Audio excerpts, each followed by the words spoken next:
নমস্কার, সকলকে জয় গুরু জানাই। পরমপ্রেম মায়ের শ্রী শ্রী ঠাকুর অনুকূল চন্দ্রের সত্যানুসরণ গ্রন্থ থেকে কিছু অংশ পাঠ করছি। সাধু মানে জাদুকর নয় গো, বরং ত্যাগী প্রেমী। ভক্ত মানে কি অহং, বরং বিনীত অহংযুক্ত জ্ঞানী। ঠাকুর বলছেন যে আমরা কি মনে করি সাধুদেরকে দেখলে যে তারা বোধহয় অনেক কিছু ম্যাজিক জানে, অনেক কিছু বলছে যে তারা অনেক কিছু করে দিতে পারে। কিন্তু ঠাকুর বলছেন যে প্রেমী মানে হচ্ছে সাধু মানে জাদুকর নয় গো, সে কোনো ম্যাজিক জানে না। সে ঈশ্বরের প্রেমে, ঈশ্বরের ভালোবাসায় তার হৃদয়টা পরিপূর্ণ। তিনি মানুষের কল্যাণ করতে পারেন, মানুষকে শুভ বুদ্ধি দিতে পারেন, মানুষের জীবনে চলার পথকে বাতলে দিতে পারেন। কিন্তু কোনো অলৌকিকতা বা কোনো জাদু দেখিয়ে মানুষকে দেখাতে পারেন না তিনি। তার সেই ক্ষমতা নেই।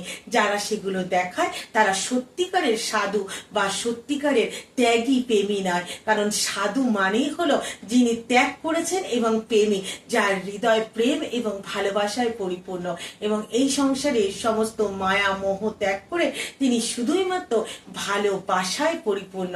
তাই যারা অলৌকিকতা দেখায়, যারা বলে এই খুনি এটা করে দেবো ওটা করে দেবো, তারা সত্যিকারের সাধু নয়।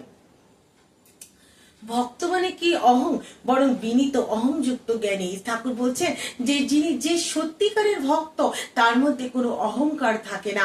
সে খুবই বিনীত এবং শান্ত স্নিগ্ধ হয়। আগেই বললাম যে সাধু মানে জাদুকর নয় গো, বরং ত্যাগী প্রেমী।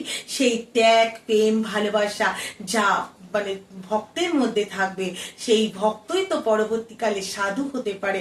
সাধু মানে কি শুধুমাত্র নিজের সংসার ছেড়ে গেরুয়া পোশাক পরে বন জঙ্গলে গেলেই তাকে সাধু বলে? সাধু কথার অর্থই তো হলো আমরা যারা সংসারের থেকেও সংসারের এই যে পাপ, এই যে মায়া মোহ থেকে নিজেকে মুক্ত করে সংসারের সমস্ত দায়িত্বকে প্রতিপালন করে আমরা ঈশ্বরের নেশায়, ঈশ্বরের ভালোবাসায় নিজেদেরকে পরিপূর্ণ করতে পারে, তাদেরকেই সাধু বলে। তারাই হলেন উপযুক্ত সাধু। যারা বন জঙ্গলে গিয়েছেন তারা তো সত্যিকারের সাধনা করার জন্যই গেছেন। যারা সংসারের মধ্যে থেকে সংসারের সমস্ত দায়িত্বের প্রতিপালন করে ঈশ্বর সেবায় নিজেকে নিয়োজিত করেছে, ঈশ্বরকে পাওয়ার এই পরম যে চেষ্টা অবিরাম গতিতে করে চলেছে, তারাই সত্যিকারের সাধু।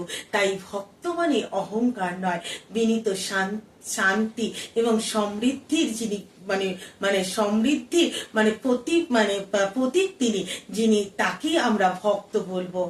আজ এই পর্যন্তই। নমস্কার, জয় গুরু।